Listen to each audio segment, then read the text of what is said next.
Sziasztok! Folytatjuk a KMRES vitorlázó építését. 3 részre szedtem szét a szárnyat, A, B, C panelra. Ugye tőben van az A panel, így fog kinézni majd a szárnyunk, mikor elkészül. És minden videó elébe fogom vágni, hogy mik azok az alkatrészek, amiket szedjetek ki, hogy könnyebb legyen az építés. És az asztalon az A és a B panelt láthatjátok. Ezt majd le fogjuk fotózni, és ide bevágom mindjárt.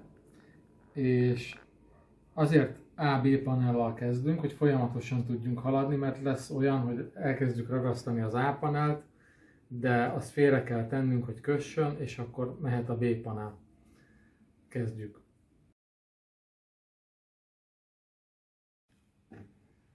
A következő alkatrészekkel kezdjük az építést. 1-es borda.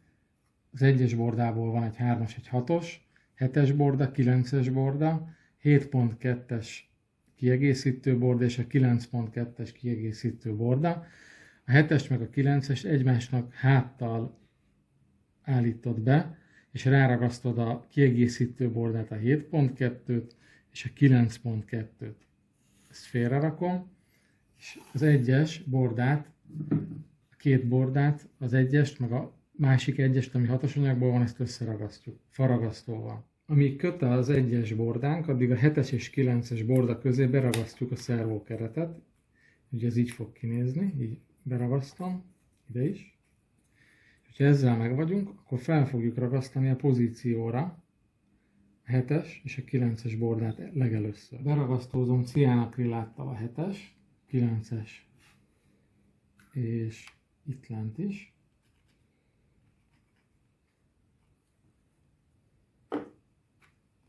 Még köt ragad, addig nyugodtan tudom fixálni. 7-es.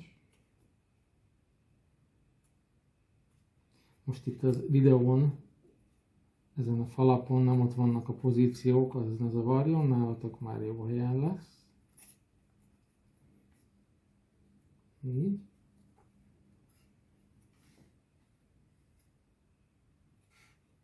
Megvárjuk. Ez ugye aktivátor nélkül is a balza nagyon könnyen megköt.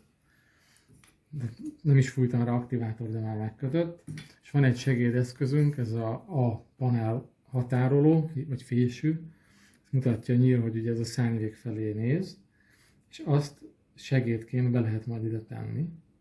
Így. Hogy tutira egyenesen álljon. Ezt ugye én itt fogom hagyni. Így. És felragasztom az 1-es bordát.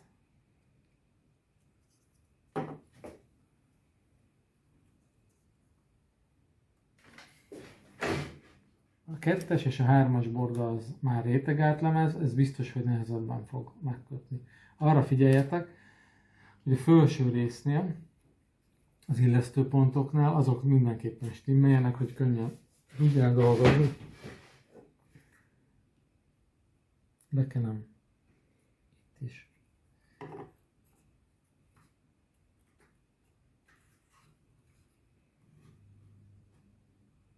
Így.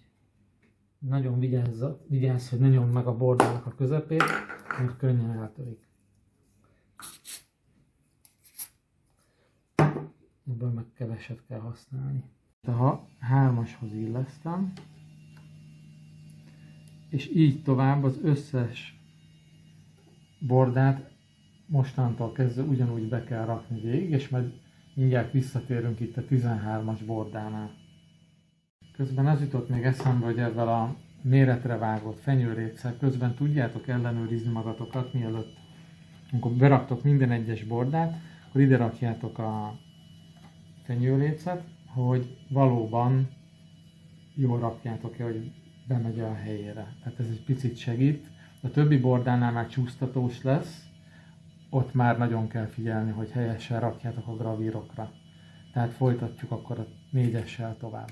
Beillesztettük a bordákat, fésül segít, hogy egyenesen álljanak, nem muszáj teljesen lenyomni, miközben csináljátok, hogyha nem megy be, mert ugye a bordák között valamelyik 2 mm, valamelyik 2,2 mm, akkor szorul, majd megpróbálom ezeket a kis réseket nagyobbra venni, de akkor meg ugye kotyog benne. Szóval most ez így jó, amikor lebontjuk a legvégén a fésűt, akkor el lehet csípőfogóval vágni és úgy kivenni, hogy nehogy megsérüljön az egész bordasor.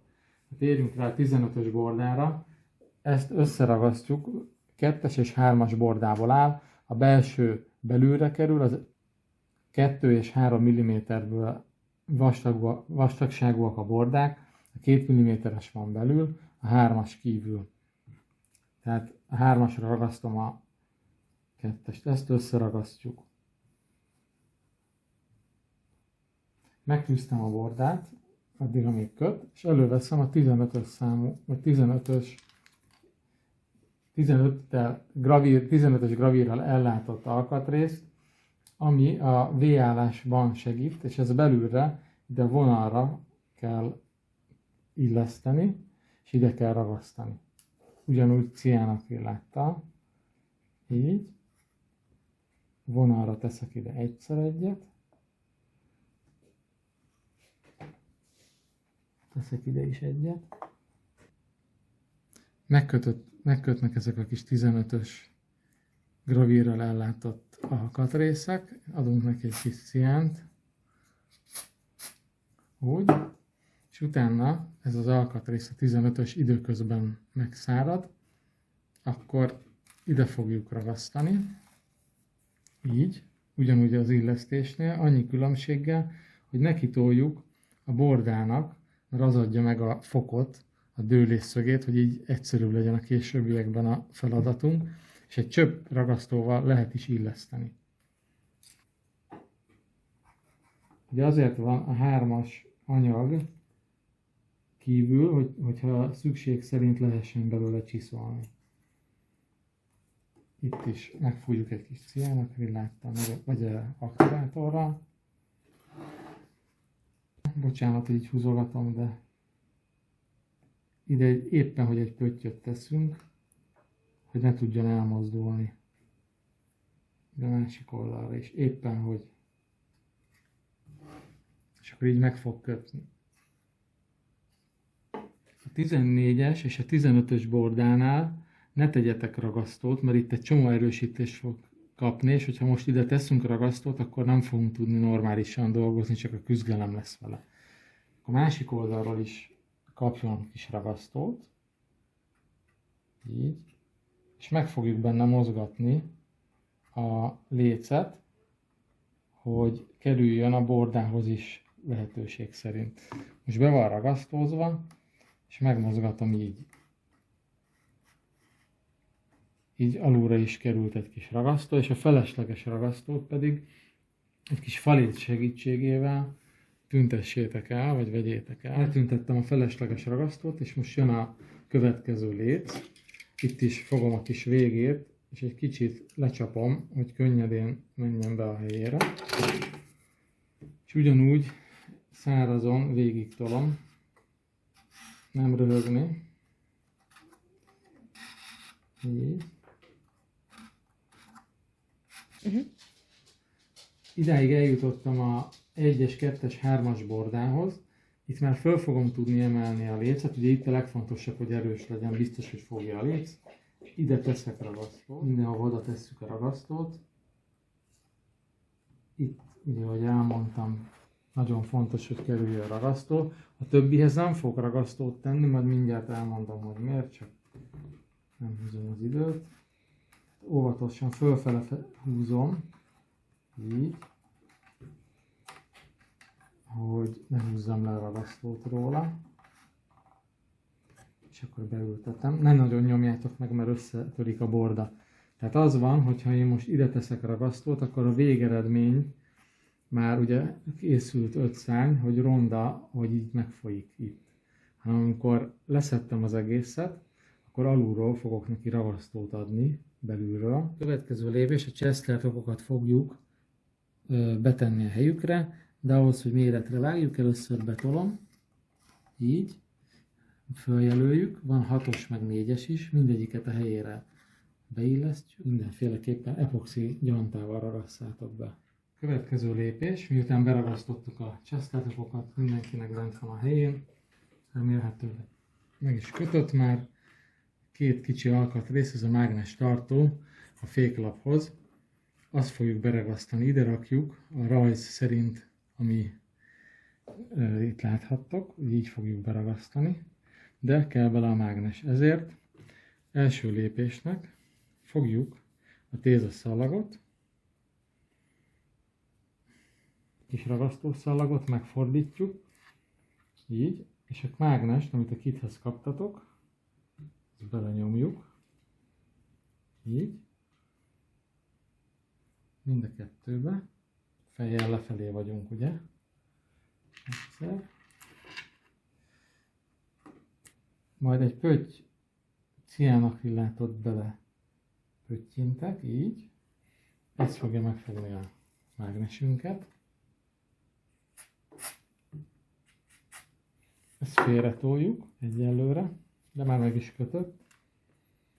És az ível, vagy a féklapunk ide fog kerülni, így. Ezt kell majd beragasztanunk, itt fölül, de mindenek előtt be kell ragasztanunk a mágnest. Viszont ebbe is be kell ragasztani a mágnest, de ezt csak utána tegyétek, mikor már helyén van a kis tokok, hogy biztos, hogy ne negatívba legyen berakva, tehát hogy ne taszítsa. Ide fog ez kerülni. Látjátok, így most színben van minden, tehát hozzá fog érni. Ragasztás előtt, mivel ez kemény rétegeltből van, érdemes megkapargatni snitzerrel, hogy normálisan hozzáragadjon a fához. Jó, tehát ide fogjuk ragasztani, a másik oldalon ugyanígy, vagy a másik darabot ugyanígy. Hát itt vagyok a féklappal, fogom a mágnest, hogy ne taszítsa, addig forgatom, beillesztem, másik oldalon szintén, megnyomkodom, és próbálom úgy levenni, hogy benne is maradjon. Csúsztatjátok, akkor a legjobb. Így, és most átnyomom a másik oldalra a mágnest, hogyha engedi, most nem, és fölülről megpöttyintem egy kis ragasztóval. Megfújtam ciánakrilláttal, vagy aktivátorral, tettem be előtte ciánakrillátot, annyi fog befolyni, hogy bőven megfogja, tehát nem fog kiesni, de amikor ráfolyatjátok a ciánakrillátot, akkor zsebkendővel lehúzzátok a felesleget. És akkor ugye ez így fog kinézni. És még így is rettenetesen fogja, hogy bele van kalkulálva ez az elcsúsztatás. Ki kell majd vágnunk a perforációnál, és a keretet, azt pedig felragasztjuk a szányra. Ez a következő feladat. Keretet felragasztjuk. A keretet felragasztjuk. Bekentem ragasztóval. Így.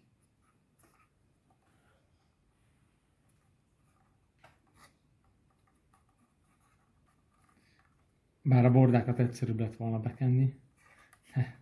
Mindegy.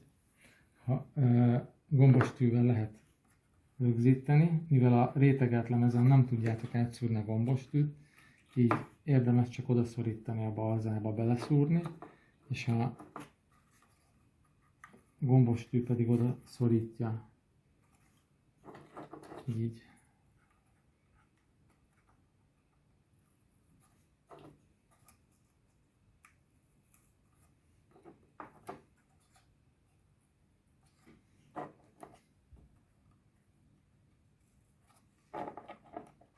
Időközben, mert bele fogom vágni a videóba valahova, hogy amit említettem, hogy a mágnesek nagyon passzántosak, és még ez a pici mágnes is olyan szinten odafogja az ívelőlapot, hogy nem lehet fölemelni. Tehát azt fogom alkalmazni, azt a módszert, amit az én első generációs modellemnél, hogy két kis pötty van kivágva, és egész egyszerűen a gombos tűnek a feje lesz beragasztva ide, ami bőven elég ahhoz, hogy megfogja, tehát meg fogja fogni a repüléshez, de ki tudja nyomni a szervo.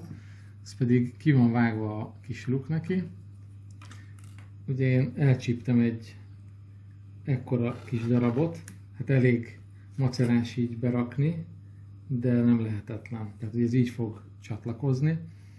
Tehát egy tompább csavarhúzó vagy imbusz fejjel belenyomjátok oda a kis lukba, mindkét oldalon. Tehát hogy besüllyesztem tulajdonképpen a fejét a gombostűnek. Valahogy betesszük ezt a kis fénydarabot, nem olyan egyszerű. Megpróbálom a csipesszel.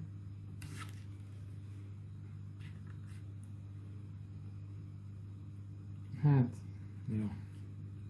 Az a baj, hogyha itt van elvágva és átfűzve, akkor mindig hosszabb lesz, azt már próbáltam, na most sikerült. Ugye ide teszek megint egy kis tézaszalagot, egy pöttyöt, mert ugye a másik oldalról fog kapni egy kis ciánakrillátot, és már is megvan a mágnes helyünk. Helyére.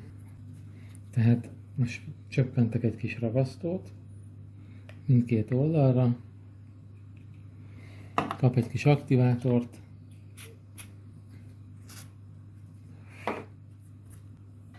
megvárjuk, amíg kikristályosodik. Én amíg friss a ragasztó, addig levagdosom, aztán lehet csiszolni is. Itt nem kristályosodott ki, ez jó. Levesszük a tészaszalagdarabot, minél előbb vegyük le.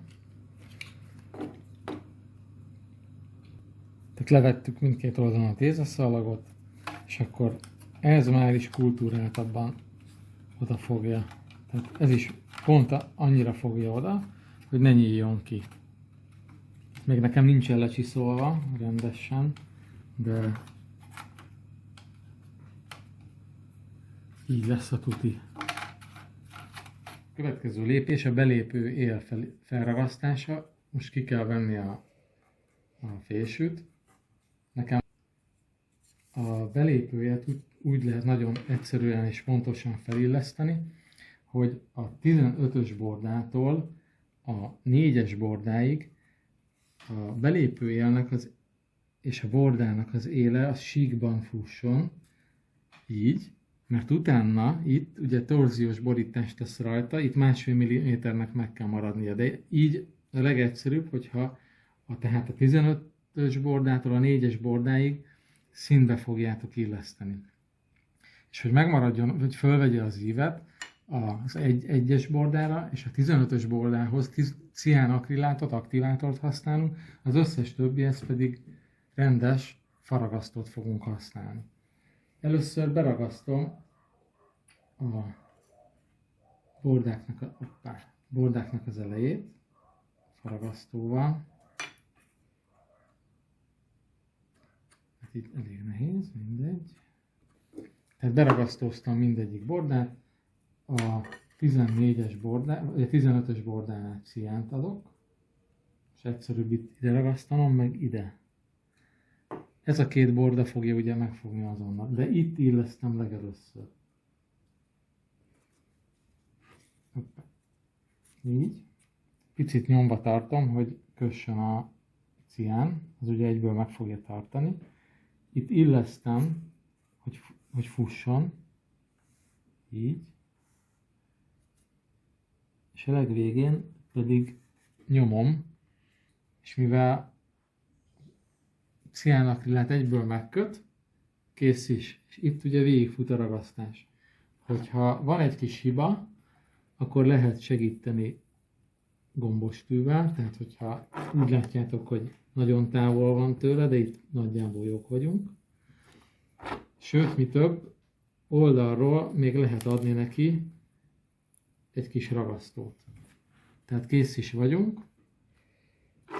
Biztonság kedvéért ide is teszek gombostűt. Így nem kell annyit csiszolnunk, csak az alsó részen, tehát a szárny alját. Következő lépésként szedjük majd ki a gombostűket. Kiszedtük a gombostűket, Következő lépés az 1A és az 1B rétegelt lemeznek a beragasztása. Az 1B-t ide rakjuk, az 1A-t ide, és egy picit, tehát ide a második bordához illesszétek, hogy ne érjen el teljesen a végéig, mert ugye ebből csiszolni fogunk, így, és akkor nem kell a rétegelt lemezt is csiszolni. 1A beragaszt, és az 1B is. Így. Ezt lehet tézaszalaggal megfogatni. Addig elmegyünk és megcsiszoljuk a kilépő élünket. Így.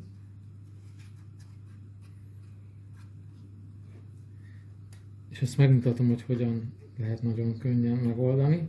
És ha azzal is meg vagyunk, akkor a kilépő élt fogjuk felragasztani, majd félre rakjuk ezt a szány A panelt, és csináljuk a többit, amíg köt. A B panellal fogjuk folytatni, de először nézzük meg, hogy hogyan csiszoljuk meg a kilépő él csiszolása.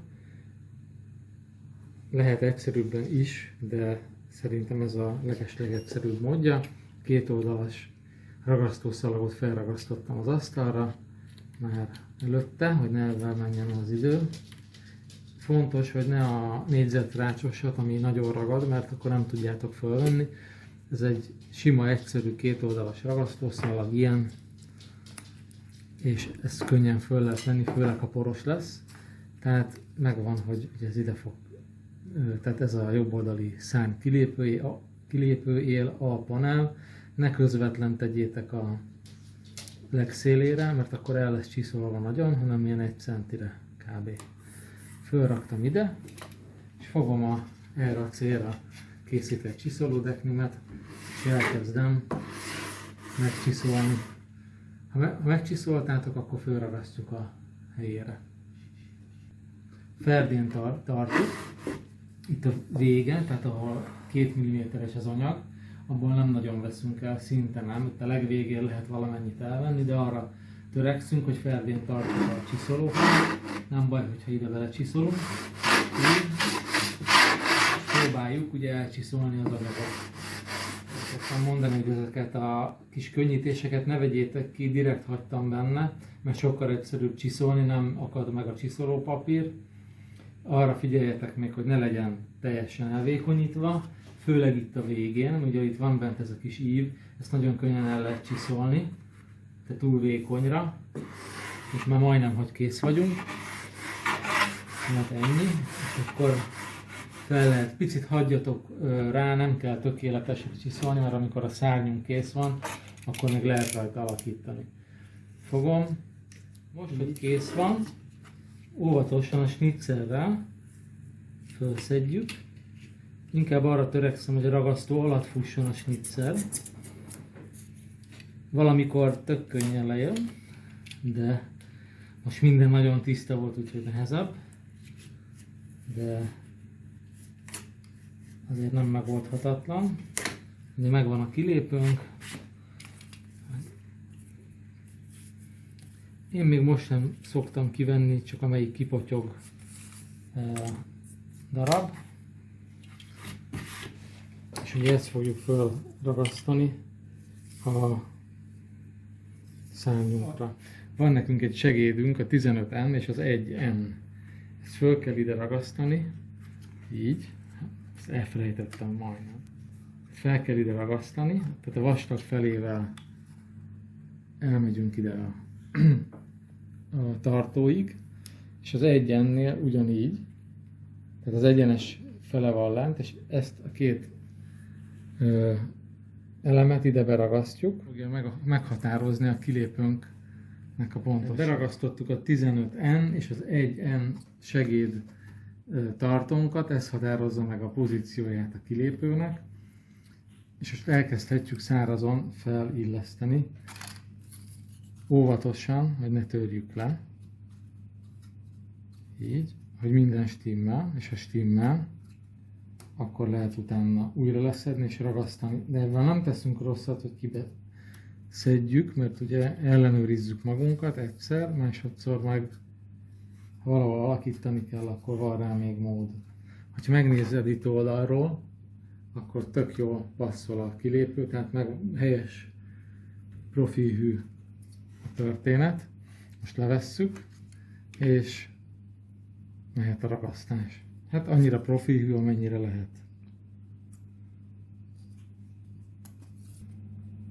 Beragasztóztam a kilépőt, mindenhol ahol lehetett. Elkezdem illeszteni.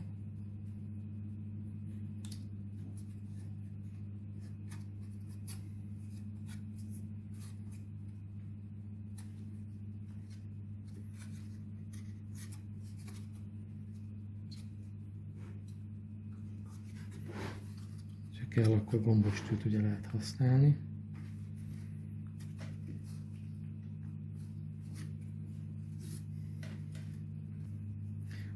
Gombostűvel azért lefixáltam a két végét, és ugye felmerül a kérdés, hogy itt a levegőbe fog lógni, nem fog a levegőbe lógni.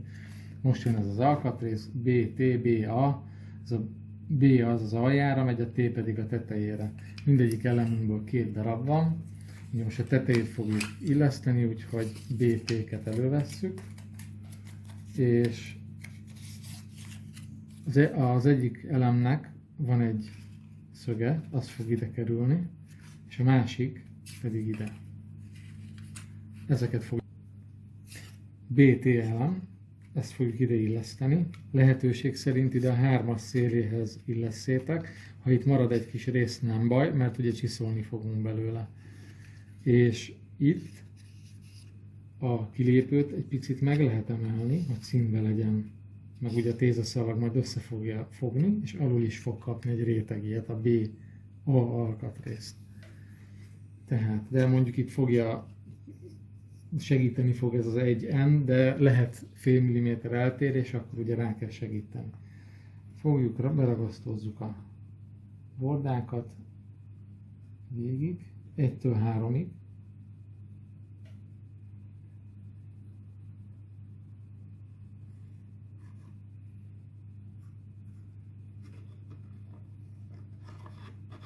Így.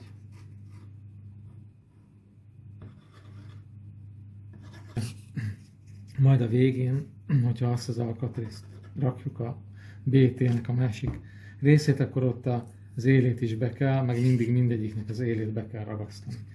Ugye most itt ragasztom be. Így. Illesztjük.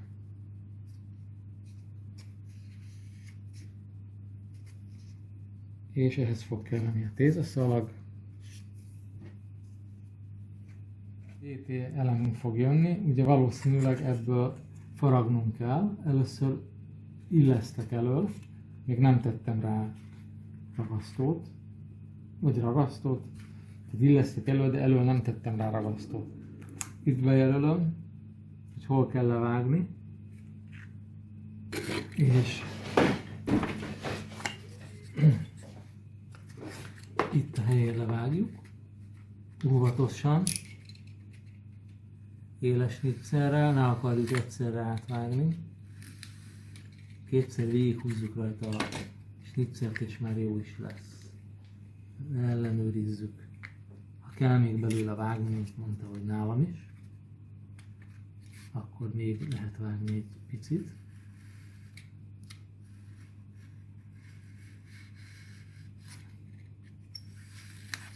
Így. És most kap az éle is ragasztót. Mindkét oldalon.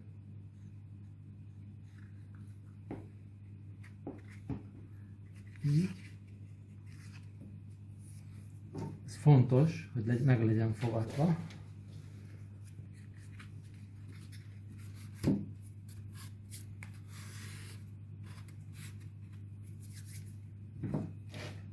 Elkészült a torziónak a feltétele, felrakása, felragasztása, és most félre rakhatjuk, meggyőződünk róla, hogy sehol nem huplis, biztonság kedvéért teszek még egy réteg szalagot, és félre rakjuk, hogy száradjon. Következő munkafolyamatunk a B-panel. előkészítettem mindent, a videó elején láthattátok, hogy miket kell előkészíteni. Nyilván lesznek még olyan alkatrészek, amik változhatnak, tehát nem számozásában, hanem amit nem raktam ide fel. Úgyhogy elkezdjük ugyanúgy felragasztani a gravírra, a nyomatunkra a bordákat. 16-os bordával kezdjük. Le fogok innen pakolni mindent, és mutatom, hogy hogyan. Fogjuk egy kis miraszőr, mert hogy ezeket a dőlésszög segítő, vagy V-állást nem. És elkezdjük a ragasztást, de előtte be fogjuk rakni ezeket a kis szögállító segédtartókat. Úgyhogy 16-os bordával fogjuk kezdeni, de mielőtt nekiállnánk, belülről felragasztjuk ezt a kis segédeszközt, vagy segédtartót, hogy ne kelljen annyit csiszolni. Ez ugye a V-állást, vagy a V-állásnak a szögét segíti. Bocsánat, csak nagyon koncentrálok. Ugye a ciánnál nem feltétlenül ha balzát ciánozod, akkor nem mindig kell aktivátor, mert egyből megköt. És akkor most hozzá a kijelölt pontokra oda ragasztjuk a 16-os bordát.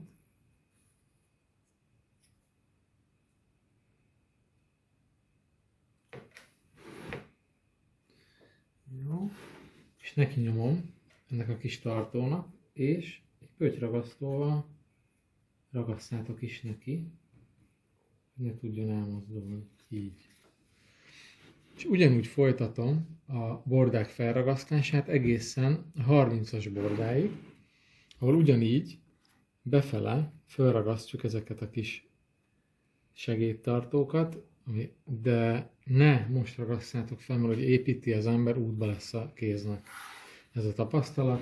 Tehát a következő a 17-es, és így kimaradt, hogy ugye kaptatok egy fésült 1630 B panel, ezt ugyanígy berakhatjátok ide, és segít, vezeti a kezedet, de én nem szeretem berakni még az elején, hanem amikor már be vannak rakva a bordák a pozíciókra, akkor utólag szoktam berakni, és utána úgy, amikor a lécet illesztem, akkor jó, hogyha helyén van. De ilyenkor kényelmesebb nélkül dolgozni. Visszaraktam a fésűt, felraktuk az összes bordát, ugye minden áll, a 30-as jelűt, tartót, azt, ahogy mondtuk már az elején, ide beillesztjük. Arra kell csak vigyázni, hogy ne a léc útjába tegyétek. Hát, hogy kevés ragasztót tettem. Igen. Felraktam a két 30-ast, és most a végbordát fogom fölilleszteni.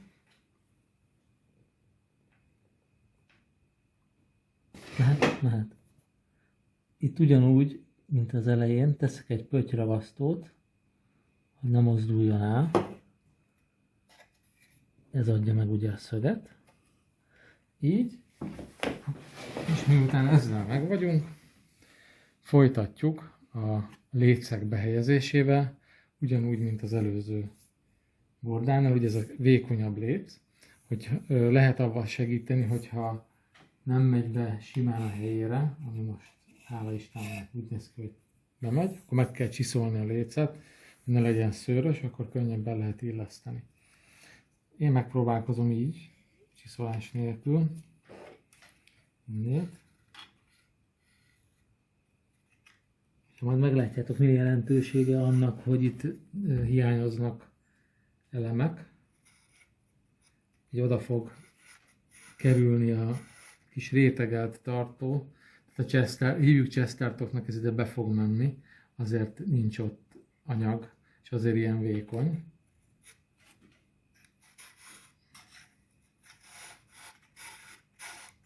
Na, úgy látszik, jól dolgoztunk, simán bemegy minden a helyére. Ugyanúgy ragasztjuk, figyeljetek arra, hogy minden két részen, az utolsó két bordánál ne kenjétek össze ragasztóval, mert amikor be fog menni a stift, akkor fog annyi ragasztót kapni. Ha most kap ragasztót, akkor mindenhol orva-szájba folyni fog. És kapargatni kell. Tehát ugye innét fogom adni a ragasztót, ahogy már egyszer mutattam, mindkét oldalról, majd megmozgatjuk a lécet, és utána, hogy alulra is kerüljön a bordába. Hogyha ezzel meg vagyunk, akkor pedig leszedjük a felesleges ragasztót. Tehát így megmozgatom a lécet, és eltüntetem utána a felesleges. És beillesztjük a másik lécet, ami fölülre megy. Ugye lehetne úgy is, hogy fölülről megfogatom ragasztóval, ami a végeredményt rontja, sokkal rondább lesz. Úgyhogy ezt a lécet behelyezem ide, így. És csak a két végét fogom megfogatni, viszont ciánnal, hogy ne legyen túl nagy a ragasztó. Így. Tehát túl sok, úgymond. Ezt így megfogatom. Most próbálok egy kicsit a külalakra menni. Mert itt, meg itt rengeteg ragasztót fog kapni, és alulról meg fogom tudni fogatni ragasztóval. Persze lehet ciánnal is végigmenni, aki hogy szeretné. Én most ehhez tartom magam. Következő lépés, a kilépő. Most én ezt már megcsiszoltam, és ugyanúgy, mint az előzőnél, először szárazon felillesztjük, és hogyha meg vagyunk, akkor oda. Mielőtt felraknánk a kilépőt, a 16N és a 30N jelű alkatrészeket ugyanúgy, mint az előző panelnél beragasztjuk a helyére, így. Ez fog segíteni ugye a csűrőnek a pozíciójában.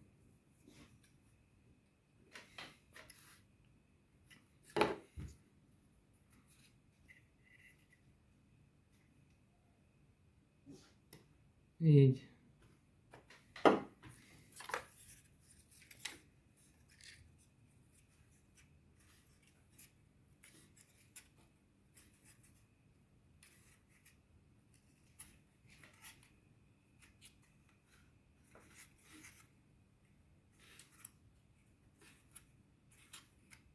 Tettük. Ragasztozzuk a kis nútokat. Megy minden vissza helyére, és amíg köt, addig megcsináljuk a belépőjét. Kezdjük a célpanel. Gombostűvel fixáltam a két véget. Mindenhol színbe vagyok, és akkor most jöhet a belépő. Ugyanúgy csináljuk, mint az előzőnél, hogy a két vége, a 16 és a 30-as borda ciánakrillátot fog kapni, és a többi pedig faragasztót.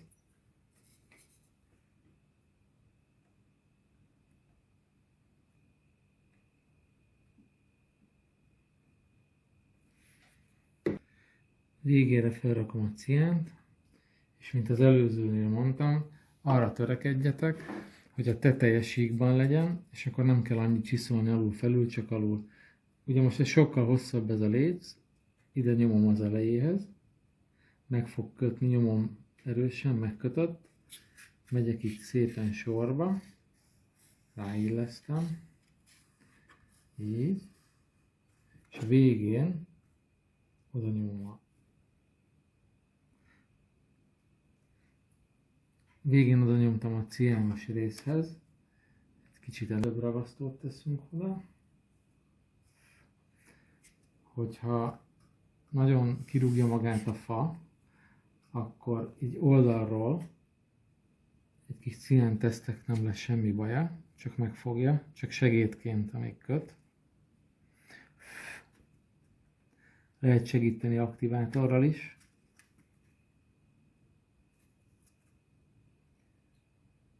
Vagy gombostűvel. Most mivel egy kezem van, ezért kapott egy kis ciánt, és akkor most adok neki gombostűt. Így. És ezzel végeztünk a B panellal is, nem teljesen, csak elkezdhetjük félrerakni, még megköt. És jöhet a C-panel, aztán kezdjük a dobozolását mindezeknek az alkatrészeknek, vagy paneleknek. Jó. A következő szárnyunk a C-panel, vagy a következő panelünk a C. Erről készítünk egy fotót, hogy ezeket az alkatrészeket készítsétek. Kis határolókat felragasztjuk először, ugyanúgy, ahogy eddig tettük. Ehhez a panelhez is van egy fésű, aminek viszont majd ne tévesszem meg, hogy másfele áll a, most megfordítom ugye 31-41, 31, ellenkező irányba áll, de ez azért van így, mert különben nem lehetne kiszedni. Tehát avval nem kell foglalkozni, ez a kettő adja meg a szöget, ez pedig a pozícióját a bordáinknak. Itt olyan kicsi a felület tulajdonképpen, hogy nem muszáj használni, de segítségnek nem rossz. Tehát felragasztjuk a 31-es bordát, ugyanúgy, ahogy eddig tettük.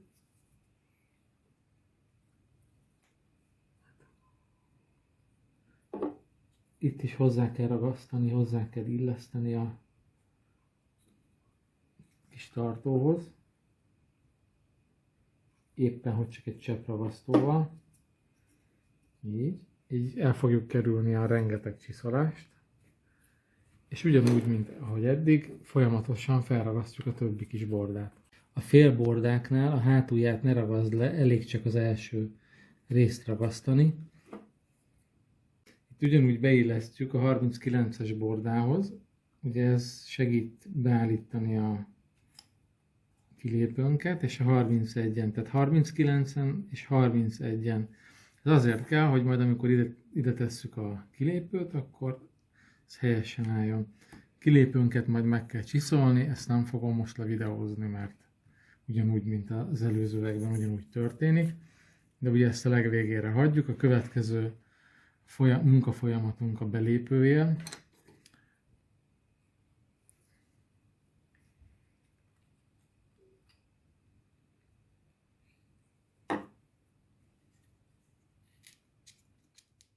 Felragasztjuk ezt a szárnyvéget, ide fogjuk felragasztani. Fontos, hogy nem az asztalra teljesen, egy picit meg kell emelni a végét, hogy a 37-es bordától induljon. A másik fontos dolog, hogy ugye itt kormos, és a másik belépő, ami ugye profilra van csiszolva, itt fog folytatódni így, de ne a koromhoz ragasszuk, úgyhogy mindenképpen, és a 37-es bordára felfeküdjön, jelöljük fel freeze-tollal, és vágjuk el, és csiszoljuk meg a belépőt is úgy, hogy csatlakozzon hozzá.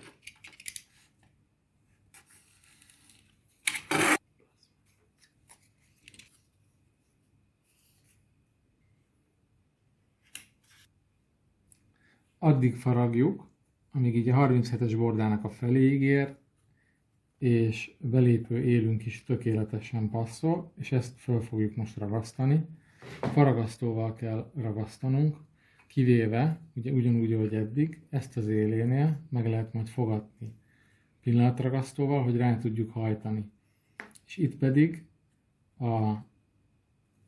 itt egy pötty, az élénél egy pötty ciánakrillát, de tényleg csak egy pici, hogy megfogassuk, és ott oldalról is majd kell, hogy adjunk neki faragasztót, de mindjárt megmutatom. Fontos, hogy a belső kormos részt ebben az esetben le kell csiszolni, különben nem fog rendesen tapadni hozzá. Elragasztjuk faragasztóval az elemeket. A 37-esnél nem teszek faragasztót egyelőre. Így. És gombos fűvel fixálom.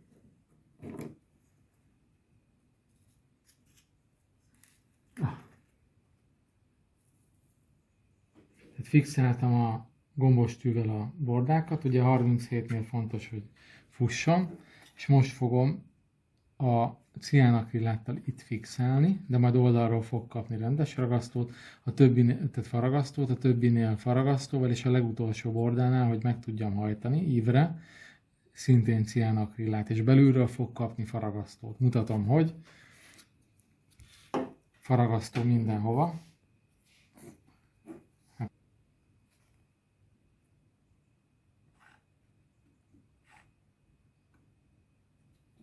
Így.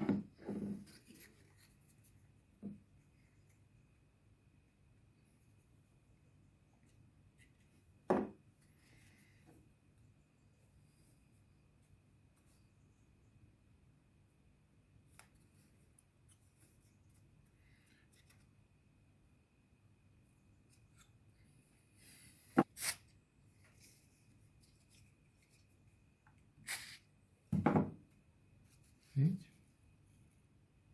Tehát pillanatragasztóval megfogadtam, itt ugye faragasztó megy végig, és itt megint teszek egy kis ciánt, ráhajlítottam, óvatosan húzom, amíg elkezd kötni. Hogyha bírjátok, akkor lehet egy kis aktivátort is tenni, hogy ne. Ugye itt láthatjátok, hogy ez az egész a levegőben van, de nem baj, mert itt nagyon sok el lesz csiszolva, alig marad meg ebből az anyagból valami, csak fontos, hogy az ívet azért tudjuk követni, és akkor oldalról most adok egy kis ragasztót. Nyilván így, és a legfontosabb ugye, amit kimaradt, hogy itt is kapjon ragasztót. Így. A felesleget eltüntetjük, és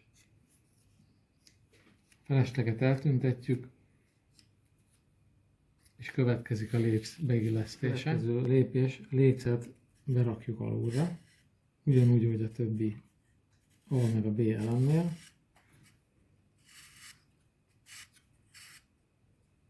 Óvatosan, mert ugye itt minden nagyon törékeny, ez az egész szárnyvég körülbelül 15 g lesz a végén, mikor elkészül. Itt az alsó, ez csak eddig fog menni a 40-es bordáig, és ugyanúgy, mint eddig, ragasztunk. Ugyanúgy, mint az előzőeknél, itt az utolsó kettőnél nem teszek ragasztót, mert fog kapni bőven, és akkor nem kell szenvedni, hogy bemenjen minden a helyére. Mindenhol kapott ragasztót, most megmozgatjuk, hogy alá is menjen, így. És a felesleget szintén eltüntetjük. A felső lécet szintén beillesztjük, ugyanúgy, ahogy az alsót. Így. Így.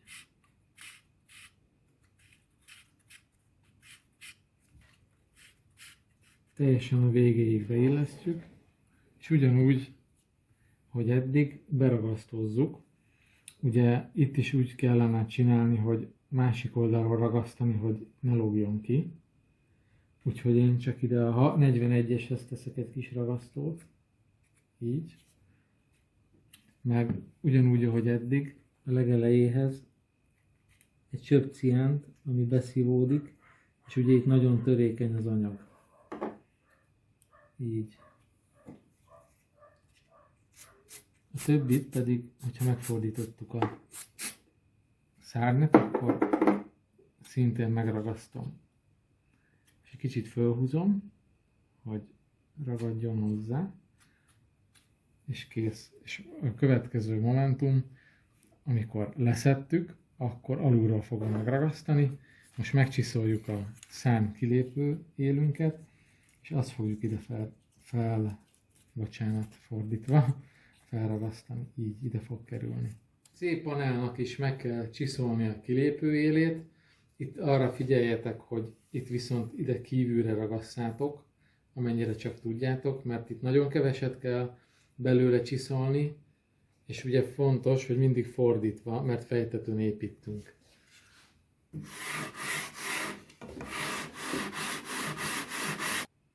Fontos, hogy itt keveset kell belőle csiszolni, nem sokat, ne gyengítsétek el a kilépőt, mert tekeredni fog fóliázáskor. Kilépőnek az élét kell megcsiszolni, és utána egy picit fönt itt a 3 mm-es részéből, ebből alig, tehát csak beleérjen a csiszolódeszka, nem kell belőle csiszolni. A szárnyvéget úgyis csiszolni fogod együtt a szárny többi részével, a végével, tehát erre nem kell hajszálvékony kilépőélünket. Nem túl vékonyra, hogy látjátok, mert itt még fogunk csiszolni belőle. És lehet felragasztani. Ugyanúgy szárazon először ki kell próbálni. Így. És itt az élét is ragasztjuk kb. Így. Hoppá, kimaradt itt. Benn vannak a segéd irányítók.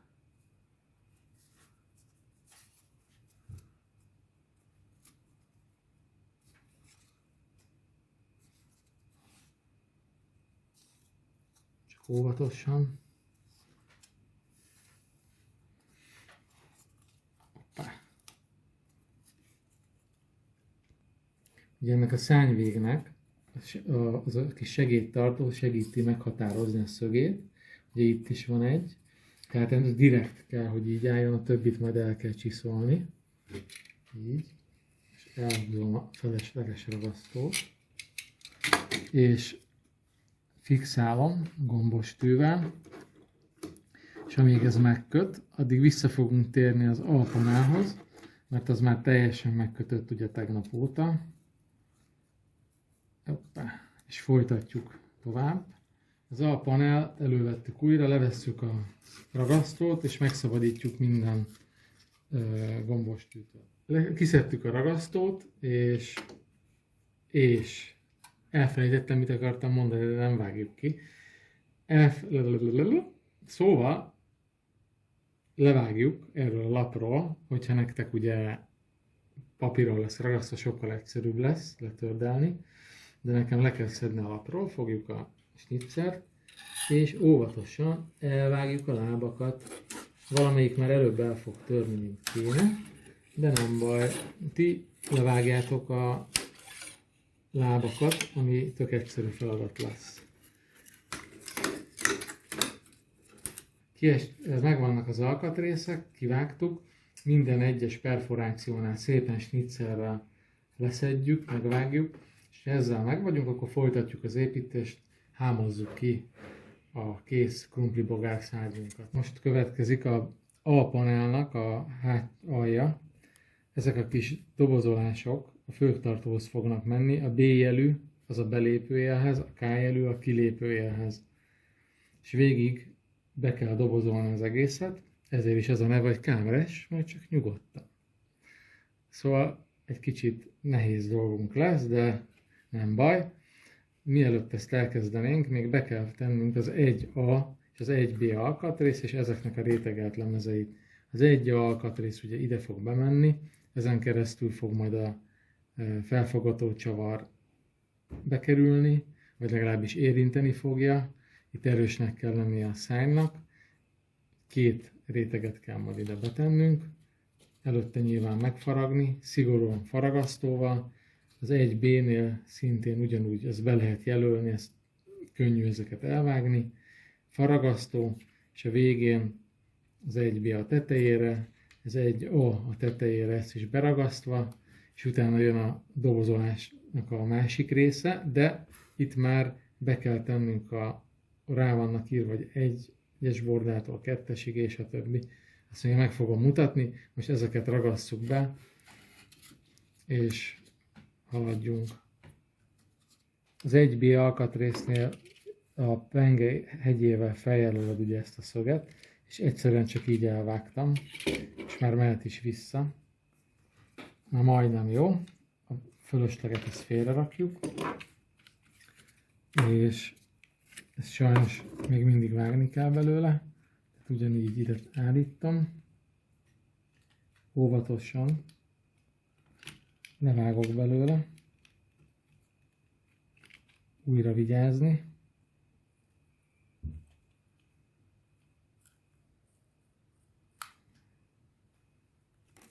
lefaragtatok belőle, itt a helyén még lehet faragni, így, és majd erre megy rá a rétegelt lemez. Az fontos, hogy az oldalához is kapja a ragasztót. Az egy alnál mutatom, hogy ugye a második réteget ráraktam, az penge élével bejelölöm, így, ide fordítom, szép óvatosan próbálom elvágni, így, bocsánat, és akkor már színbe is vagyunk, ezt már csak rá kell ragasztani, beragasztottuk a helyére, és most elragasztjuk az 1A1B,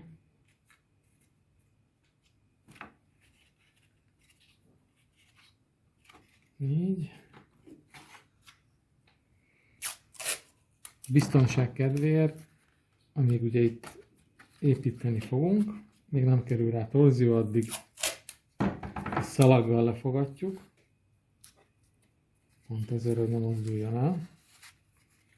És most jön. Ami még nem volt, mutatom, 1-es, 2-es és a 2-es, 3-as alkatrész, ami ugye befedésre kerül.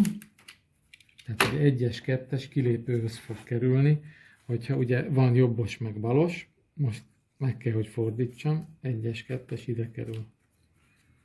2-es, 3-as, ugye mindig a bordától ez a 2-es, ez a 3-as, az pedig ide kerül. Tehát így beragasztjuk, a B jelút ugyanígy beragasztjuk ide, és akkor lehet leborítani a torzióval. Viszont végig kell menni ezekkel az alkatrészekkel az összeset, arról mutatunk majd snittet mindjárt. Akkor elérkeztünk ahhoz, hogy a torziót felrakjuk, ugye az 1A1B elemet raktuk fel legutóbb, ugyanúgy beragasztózunk mindent, és ahogy a tetejénél csináltuk, a BA alkatrésszel fogunk kezdeni, így, és mint láthatjátok, ugye ehhez fog stimmelni, nyilván itt majd kell csiszolni, és itt is törekedjetek arra, hogy a 3-as bordához, a 3-as bordát takarjál rendesen, ha itt marad egy fél milliméter, az nem probléma, mert csiszoláskor el fog fűnni, és itt ugyanígy, itt ugye mindegy, hogy rakjuk, ugyanígy felragasztjuk. Előtte, láthatjátok, én már beragasztottam ezeket a dobozolásokat, ez ugye még jobban megerősíti az egész szárnytőt, úgyhogy kezdjünk hozzá.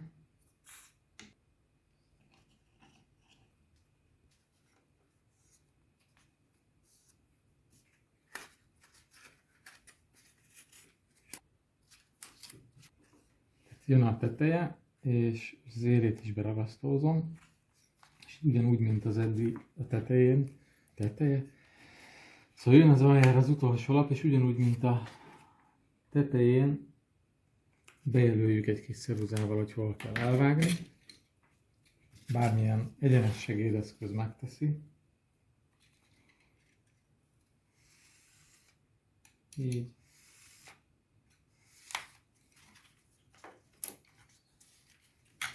És ezt is megragasztózzuk. A tézeszalaggal fogassuk le elő, 3 helyen legalább itt már, mert föl fog kunkorodni, főleg az elejénél.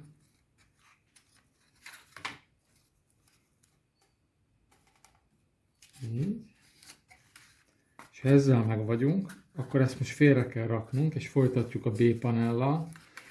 Utána itt is fogjuk folytatni a dobozolások beillesztésével, de addig ezt nem tudjuk megtenni, amíg ez köt, hogy nem mozduljon el. Tehát ezt félre kell tenni. Mit csinálni? Folytatjuk, kivesszük a fésűt, félre is rakhatjuk, gombos tűktől megszabadítjuk, hogy könnyen tudjunk dolgozni. Mivel meg kell ragasztóznom ugye alul a fenyőlépcet, alulról, ahogy beszéltük, ugyanúgy le kell bontanom az egész felépítményt, leszedni a letörőfüleket, és utána lehet dobozolni, meg előtte beragasztani füleket. Aki pengének a hegyével csak meghúzzuk, utána szépen simán le lehet vágni a felesleget, így. Készítettük lefaragtuk a szányról a kiálló részeket, még nincs megcsiszolva, majd azt akkor, amikor csiszolunk.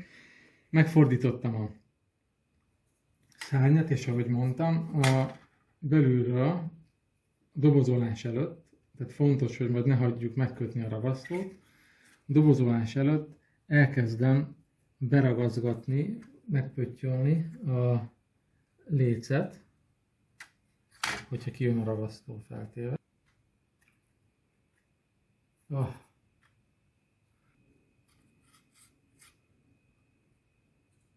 Figyelni kell ugye itt ugyanarra, amit mondtam, hogy az utolsó két bordánál itt belül ne ragasszunk egyelőre semmit. Nem baj, ha kimegy a ragasztó most a léc külsejére, mert most fogjuk dobozolni, és akkor megspórolunk egy csomó időt.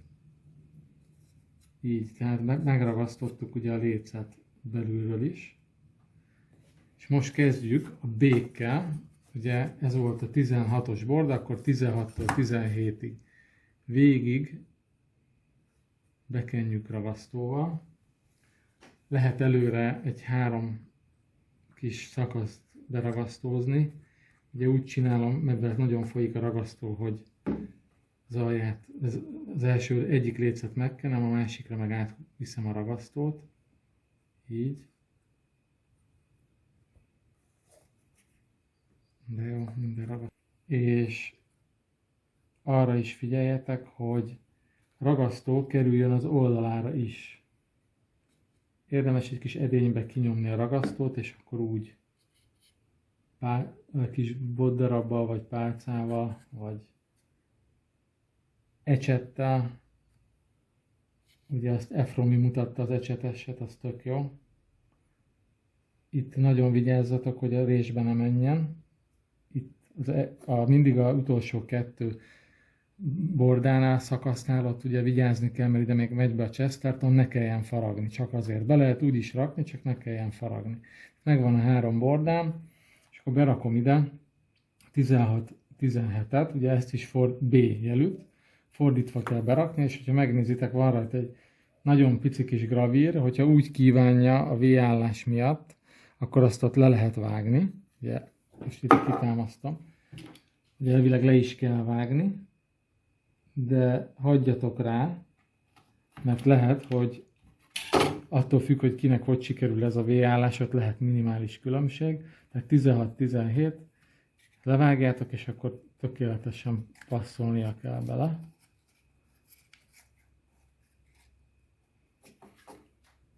Így. És jöhet a következő, 17, 18, ugye kénytelen vagyok megfordítani, mert most fordítva van a gravír, mert a másik szárnyat már összeraktam. És akkor a következő, 18, 19, így, és így megyek tovább egészen a végéig, és akkor mutatom a kilépőnél, Kánál, hogy hogyan folytat. Most elérkeztünk a legnehezebb részhez, be vannak a B-jelű dobozolások, végig be vannak ragasztva, a kilépőnél pedig még nincs beragasztva, és ugye itt mondtam, hogy miért nem, itt rengeteg ragasztót fog kapni, azért nem kellett össze-vissza ragasztani, és hogy könnyebb legyen a dolgunk. Ugye van ez a B panel, és van nekünk egy Chestertonunk, amit ide be kell dugnunk majd. Ugye ez a 15-ös fele áll a panel felé, a 16-os fele meg ide. Na most ugye itt az a probléma, hogy alatta nem fog csatlakozni, ha nem pótolom ki egy 1,5 mm-es anyaggal, akkor a levegőbe lógna ez a Chesterton, alul-fölül fogná a ragasztó, ami elvileg elég lenne, de én úgy gondolom, hogy ezt a 17-es, 18-as B-jelű bordát, azt oda be fogjuk tenni, meg a másikat is. Tehát egy adag fa tulajdonképpen, ami azt a célt szolgálja, hogy itt, ahol a leggyengébb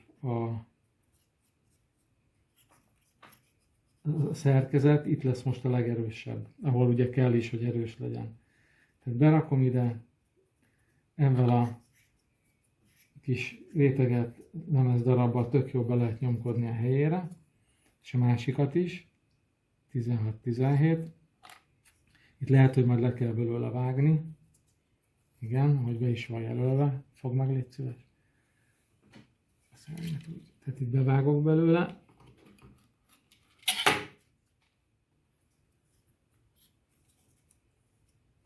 Így. Benyomkodom a helyére, és ez fog majd bemenni ide. Így.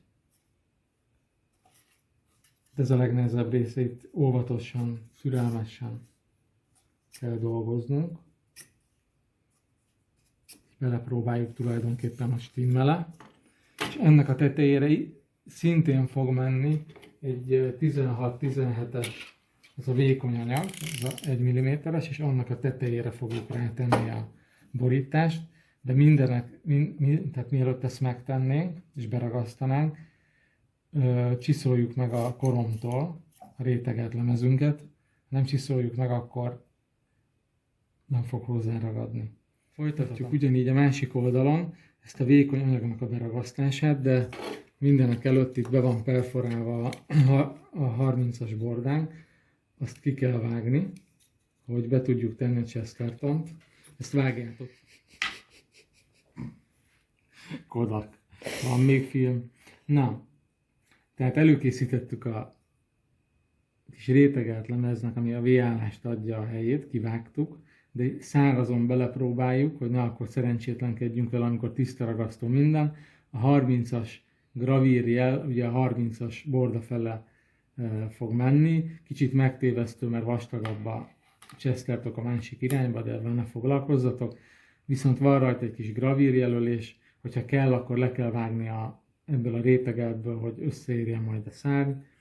1 millimétert előfordulhat. Tehát fogom, belerakom, megnézem a stimmele, nagyon jó, ugyanaz a helyzet, hogy a kis vékony 1-es másfeles anyagból vágott betéteket be kell raknunk, a 28-29B-t, és ugye megfordítva ide be kell ragasztani, így, ha kell, akkor levágunk belőle, nem B-t, bocsánat, de B-t, faszt, 9-es.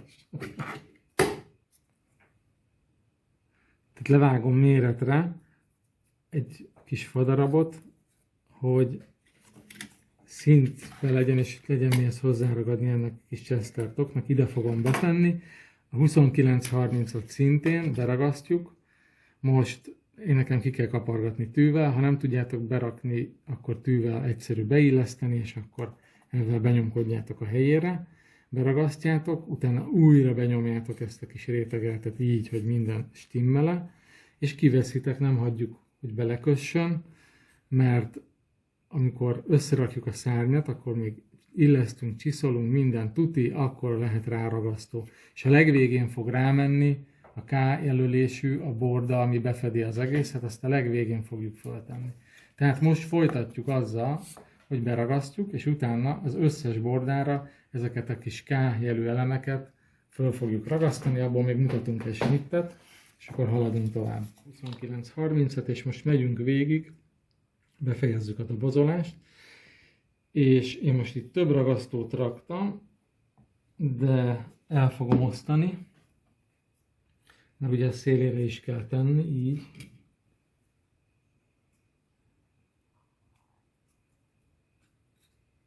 Meg hát látszódjon valami a videón, meg igazából engem nem szokott érdekelni, hogy 5 grammal könnyebb vagy nem a modell.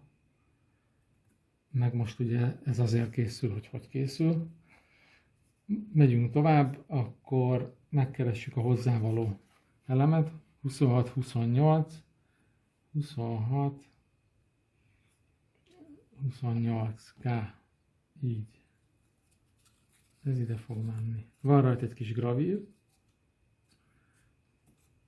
Itt van egy gravír, oda pedig majd a legvégén föl fogjuk ragasztani ezt a kis, hát ez már csak hogy jobban nézzen ki, a fóliát tartja egy kicsit, azt is majd a legvégén ragasztjuk fel.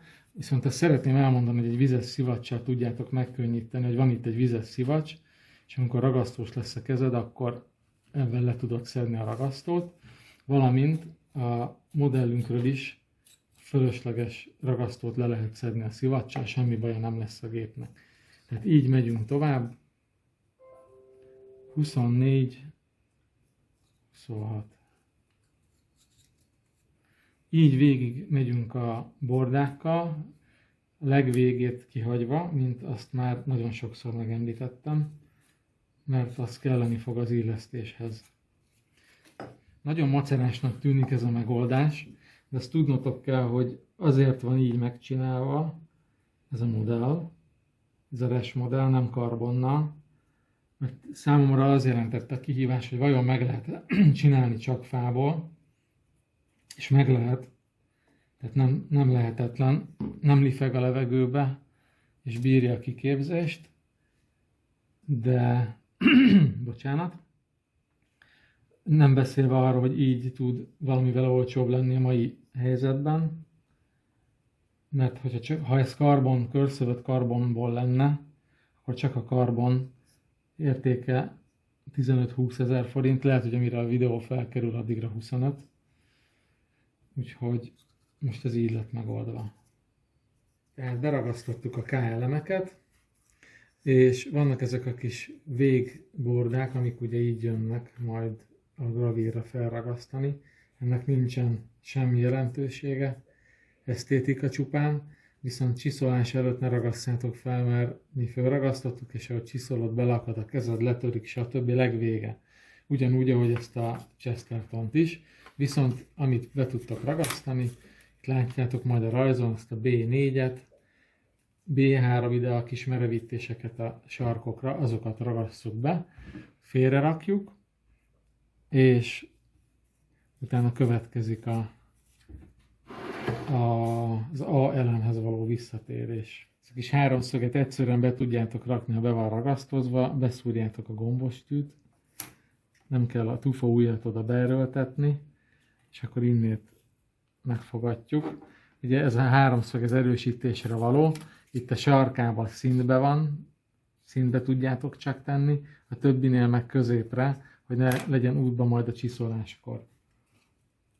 Na, ezzel a panellel majdnem kész vagyunk, jöhet a következő visszatérés a jövőbe, az alpanel. Mirike, és mi lesz a minőség ellenőrzéssel? Mi ez a napozás?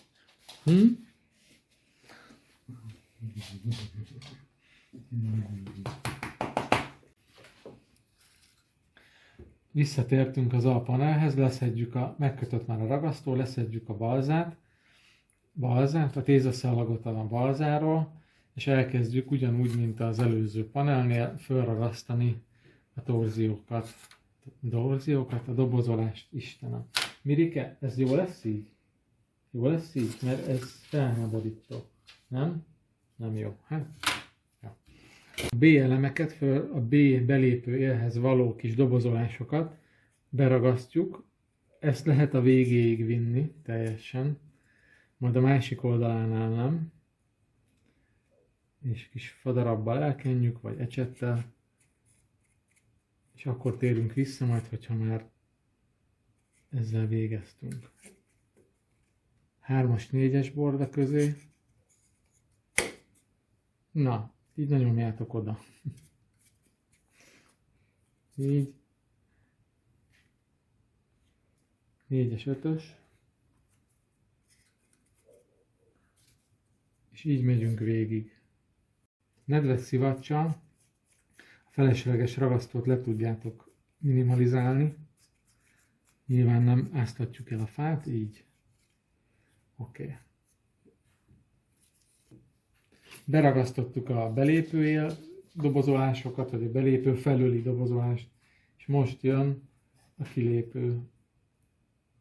Ugyanúgy bekenjük ragasztóval, és ahogy már eddig beszéltük, kivéve a legvégelű dobozolásokat, fölösleges ragasztót mindenhonnét el kell tüntetni, és a legfontosabb, hogy ugye itt, ahol a féklap megy, itt vegyük ki a fölösleges ragasztót addig, amíg ki lehet, amíg köt. Közben feltaláltam, hogy nem ilyen kis botokkal csinálom, van ilyen a gyufa. És a gyufával nagyon könnyen meg lehet ezt oldani. Így. Oké. Ismét félre rakjuk ezt az elemünket, hogy kössön, és akkor ugyanúgy, mint a másiknál, berakjuk a vékony anyagot, rá a Chesterton rétegelt lemez, vagy Chestertok, és majd folytatjuk. Most térjünk át a C elemünkre, addig ez félre. C panel következik. Kiszabadítjuk Izoura, vagy akarom mondani, Leonciótól. Még ezt is félre beszélem. Megszabadítjuk Izourát a José Armando. Attól a bosorkától, attól a szempényvesztőtől. Szóval kiszedjük a gombos és elvágjuk a láncot. Leszedjük a sablonról. Kis füleket be kell karcolni, ugyanúgy leszedni a felesleges kiálló részeket, és utána ugyanígy lehet bedobozolni a szárnyunkat. Először megragasztjuk alul, ugye ahol nem volt megragasztva a léceket. Hát valami kis bottal be kell nyúlni. Például fogpiszkálóval.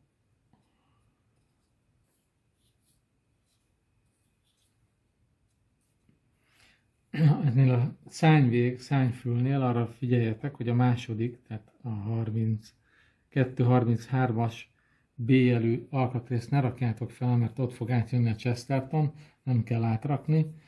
Tehát kezdjük a 31-32 B-vel, ami így fog ide kerülni, amivel le kell vágnunk. Levágtam a gravírnál, és berakom ide a helyére. Itt már nagyon óvatosan kell bánnotok a szárnya, mert ez az egész 10-15 g és törékeny. És akkor megyünk tovább, ugye 32-33 kimarad, 33-34.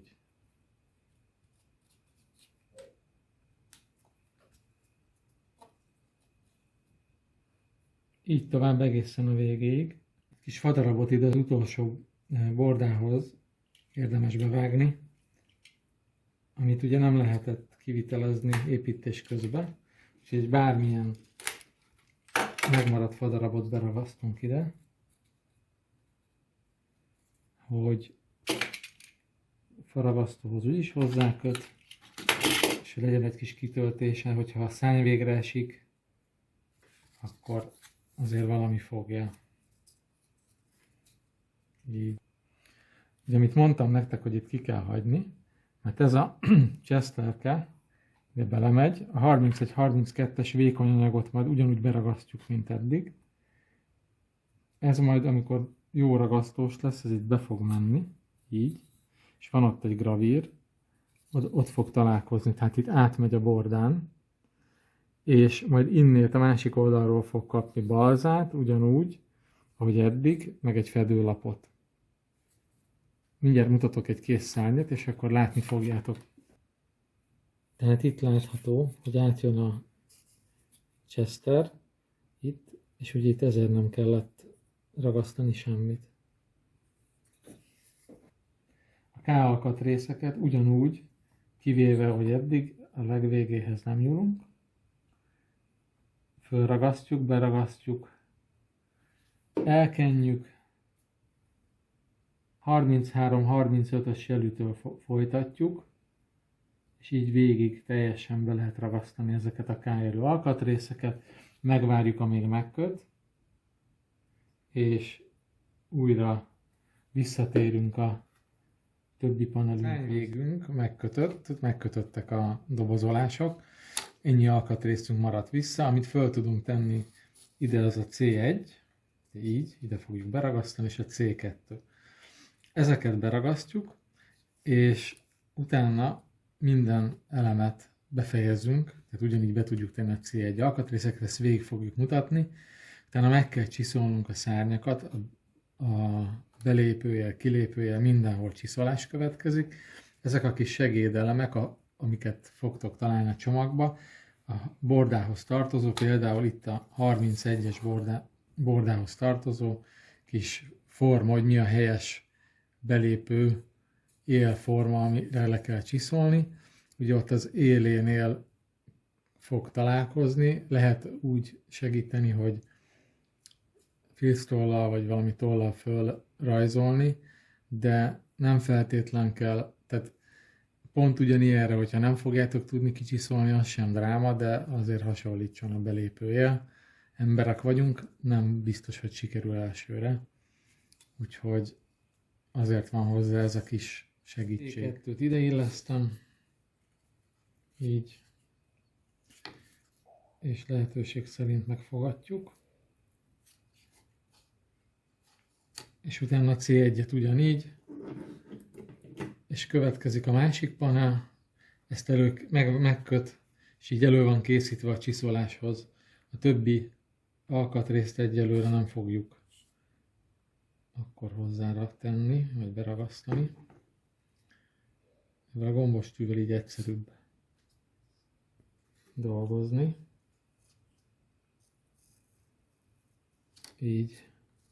Ezt félre is rakhatjuk. A panelnél visszamaradt még egy szervó tartó, vagy ez tulajdonképpen arra kell, hogy a fóliát fogja tartani, tehát ezt színbe ide beragasztjuk.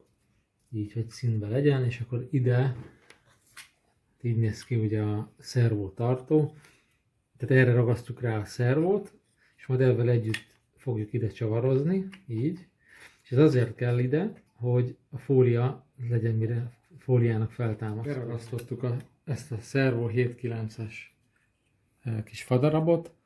Ugye itt fontos, hogy majd itt kilógjon a dobozolás idáig. Én ide ragasztottam egy vékony 2-es fa lécecskét. Ez azért fontos, mert amikor berakod a szervótartót így, és lefóliázod, akkor nem fog tudni hova felfeküdni a fólia. Tehát csak ezért kell ide. Nyilván át lehet nyomni itt a fát, nem tudom, majd építés közben meglátjátok.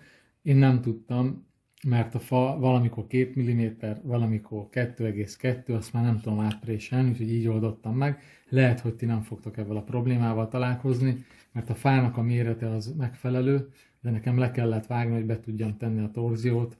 Egyszerűen nem 2-es volt a fa, hanem 2,2-es, és már nem tudtam megoldani, plusz a keret is hátrébb került. Tehát ez ide fog passzantosan majd menni, hogyha megcsiszoltunk mindent.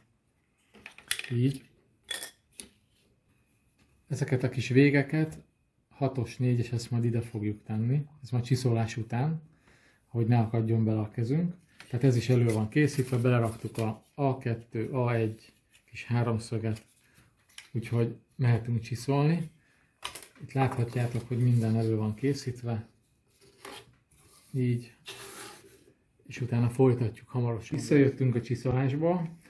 Ugye ellenőriztük, hogy nagyjából, vagy hát próbálunk közel hasonló belépőjelet kreálni, mint ami elő van írva. Ez a 31-es pont a másik oldal, itt van, bocsánat. Tehát próbálunk egy közel hasonló belépőjelet kreálni, ezek a kis eszközök arra vannak segítségül. És amit sokan kérdeztetek az előző repülőnél, amikor csiszolni kell szögbe a tervrajzon, ugye rajta van, hogy az első panelünk alá kell tenni, leméritek, most csak provizorra mutatom, 12 mm-t mondjuk, mert ugye annyi a szög, amit be kell zárnia. Utána fogjuk a csiszoló dekninket egy asztalnak a széléhez, ami egyenes, oda fogjuk tenni a csiszolót, oda tesszük mellé a szárnyunkat, és így fogjuk megcsiszolni, és így megkapjuk azt a szöget, ami megfelelő lesz ahhoz, hogyha összeillesztjük a két szárnyat, akkor az patentó passzol, meg is mutatom. Ezzel a módszerrel lett ugye megcsiszolva ez is, de még nem végleges, csak nagyjából, de így is már egész jól passzol. Tehát így belerakjuk a karbont a helyére.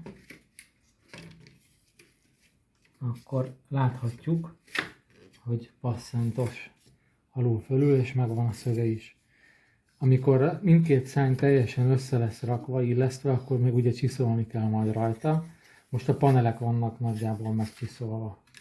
Tehát ezzel most meg vagyunk, és most megmutatom, hogy a szárnyakat hogy kell összerakni. Előkészítettük az A és a B panelt, most jön a legbonyolultabb része, amiről beszéltem már.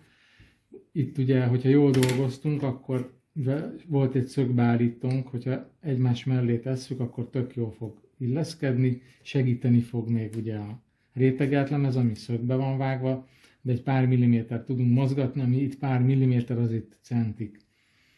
Most az A panelnak, amit mondtam, hogy a rétegelt lemez, amikor bemegy ide a helyére, akkor a levegőbe lógna.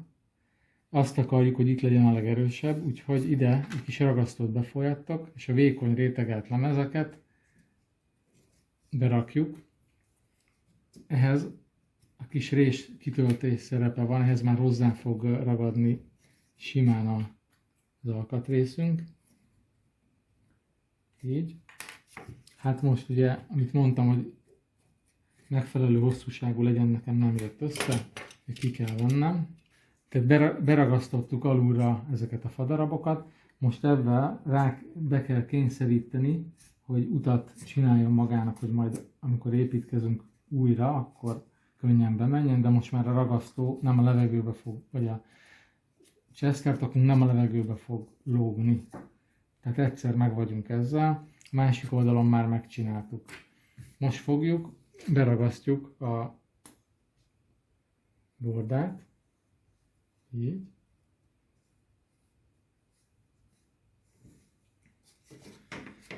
És beragasztjuk a Chestertont.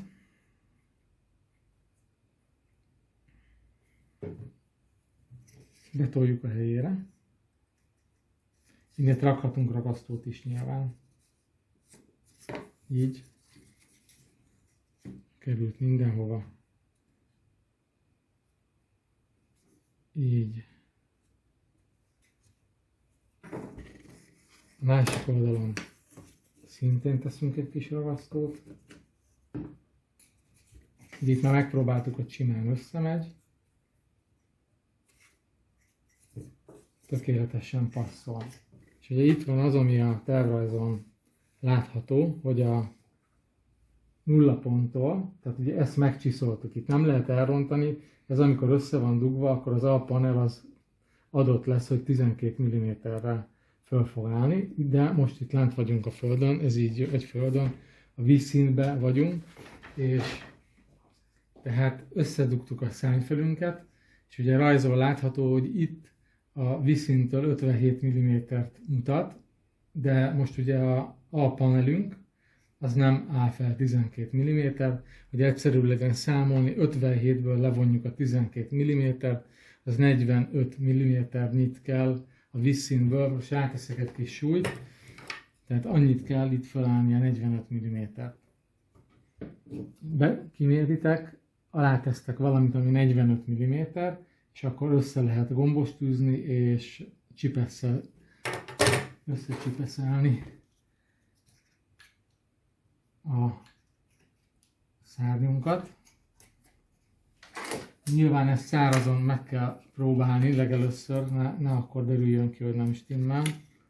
És majd ahhoz építjük a második szárnyat, ez fontos, ami már kész van, nehogy külön csináljátok, és akkor nem stimmelnek mondjuk a méretek, mert akkor már nem lehet. Tehát, hogyha most lesz egy akár 10 mm-es eltérés is, akkor is ahhoz viszonyítsatok, ahhoz a szárnyhoz, ami már készen van. Tehát összetűztük ezeket a paneleket, gombostúzzétek össze, és meg kell várni, amíg megköt.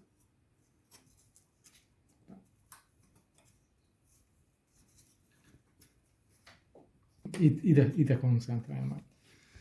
Hogyha megkötött ez a rész, akkor ugye ide ugyanúgy berakjuk a kis duplungot, amiből majd lehet, hogy faragni kell, de azt látni fogjátok, és utána lehet a dobozolást befejezni így a következő részekkel ide is, és ide is ezt fogjuk tenni, és utána jöhet a szányfület, fogjuk felragasztani, ugyanúgy, mint az eddigieknél. Itt ugye nem tettünk be semmit egyelőre. Beragasztjuk először szárazon, összepróbáljuk, hogy jó-e. Én már meggyőződtem róla, hogy jó. Fogom, beragasztózom, most elfordítom a kamerának, hogy jobban látszódjon. Bőven adok neki ragasztót.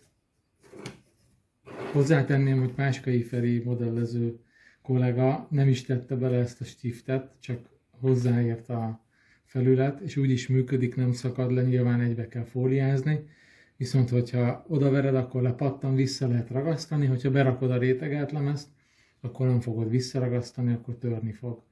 Tehát berakom,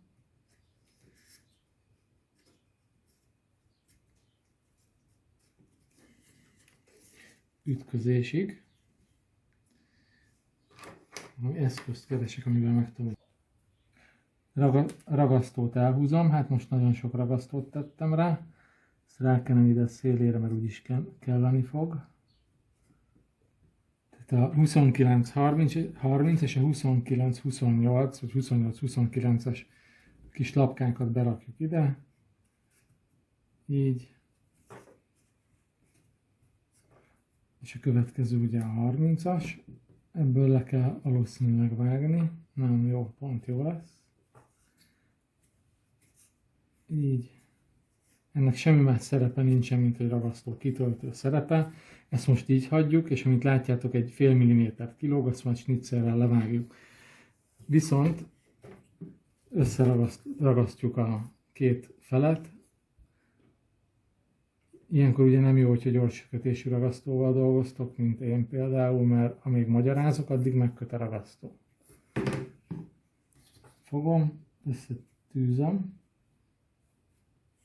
Így. Ugye itt a szányfülnél nem kellett ilyen duplungot használnunk most. Hozzámérjük a már kész szárnyunkhoz, vagy ugyanúgy az előző módszerrel, a tolómérővel megnézzük a magasságát. És az a fontos, hogy mindig a második szárnyhoz nézzük, nehogy két szárnyat csináljunk, az egyiknek 57, a másiknak meg 50 mm mondjuk a fülezése, mert segít ugyan a szögbeállítás, de építés során, ha 1 mm tévesztesz, akkor itt lehet 5 mm, vagy akár centik is, hogyha a legvégén rontasz 1 millit. Tehát itt most ugye, ha leteszem így, mindent a helyére illesztek, akkor nagyjából jók vagyunk, de ezen nyilván állítani fogok, de most iparkodnom kell, mert köt a ragasztó. Úgyhogy én gombos tűvel fogom ezt összetűzni. Ide még berakom, amíg köt a ragasztó, ugye itt ennyibe fog különbözni, hogy ide egy 31-32-es betétet még berakok. Van rajta gravír, vagy nincs jelentősége. Itt csak azért van rajta, hogy valami fogja, tehát erősítse ezt az egészet. Ugye oda nem tehetek tömör fát, itt befejeződött a megerősítés, és a 31-33-as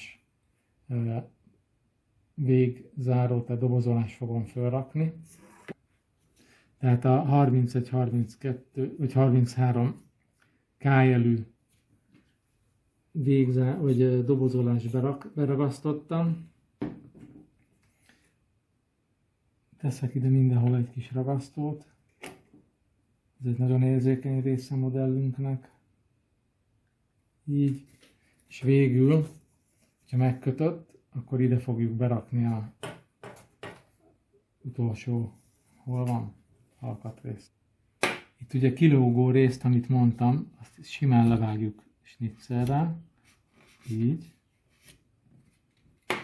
Hoppá.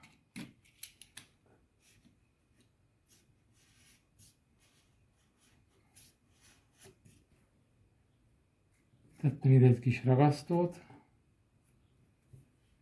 és a legvégén ugye berakom ezt a 30-28-as bordát, csak le kell vágnom belőle. Bordát, mindig bordát mondok, dobozolást. Elnézést, csak nagyon nehéz építeni is, megmagyarázni. Ugye egy kicsit feszül itt bent a helyén. Mire nem baj, kap egy gombastűt. Tehát feltettük az utolsó dobozoláskört, a szárnyvégünk. Elvileg minden stimmel, ugyanott van. És a legvégén, ami ugye lemaradt, az pedig itt ugyanez a munkafolyamatunk, hogy berakjuk ezeket a kis közölőket, úgymond. Csak a videóért ugye mindent egyszerre szeretnék csinálni, nincs ideje semminek megkötni, úgyhogy ha láttak ilyen réseket, az azért van. Ide ugyanúgy berakjuk a K-jelű 13, 14, stb. Vékony duplungokat berakjuk, és ugyanúgy lezárjuk a véget. Most nem fogom mondani a lapoknak a neveit, mert már elmondtam 20-szor, hanem csak csinálom, és akkor látni fogjátok.